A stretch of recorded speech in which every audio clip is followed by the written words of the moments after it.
ಮೊನ್ನೆ ಉತ್ತರಾಖಂಡ ರಾಜ್ಯದಲ್ಲಿ ನಮ್ಮ ದೇಶದ ಕಾಂಗ್ರೆಸ್ ಅಧ್ಯಕ್ಷರು ಅದೇ ರೀತಿಯಾಗಿ ವಿರೋಧ ಪಕ್ಷದ ನಾಯಕರು ರಾಜ್ಯಸಭೆಯಲ್ಲಿ ಅವರು ಸಾರ್ವಜನಿಕ ಸಭೆಯಲ್ಲಿ ಮಾತಾಡಿದ ನಂತರ ಇವತ್ತು ಆ ಜಾಗವನ್ನ ಶುದ್ಧೀಕರಣಗೊಳಿಸುವಂತ ಕೆಲಸ ಕಾರ್ಯವನ್ನ ಬಿಜೆಪಿ ಪಕ್ಷದವರು ಇವತ್ತು ಹಮ್ಮಿಕೊಂಡಿದ್ದಾರೆ.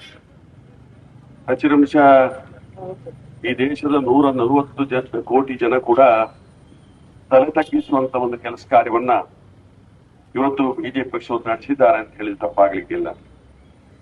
ಅನೇಕ ವರ್ಷ 12 ವರ್ಷಗಳಿಂದ ನಾವು ನೋಡ್ತಾ ಇದ್ದೀವಿ, ಸತತವಾಗಿ ಈ ದೇಶದ ಸಂವಿಧಾನದ ಮೇಲೆ ದಾಳಿ ಮಾಡುವಂತ ಕೆಲಸ ಕಾರ್ಯವನ್ನ ಬಿಜೆಪಿ ಪಕ್ಷ ನಿರಂತರವಾಗಿ ಮಾಡ್ಕೊಂಡು ಬಂದಿದೆ.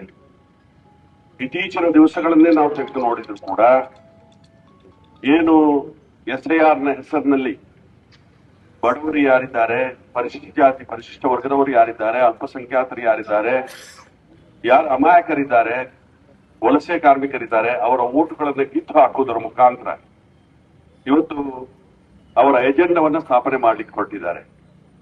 ಅವರ ಯಾವ ಒಂದು ಸಂಸ್ಕೃತಿ ಅವರ ಹತ್ರ ಇದೆ ಅಂತ ಹೇಳಿದ್ರೆ, ಮನು ಸಂಸ್ಕೃತಿಯನ್ನ ವಾಪಸ್ ಇಲ್ಲಿಗೆ ಅನುಷ್ಠಾನಕ್ಕೆ ತರಬೇಕು.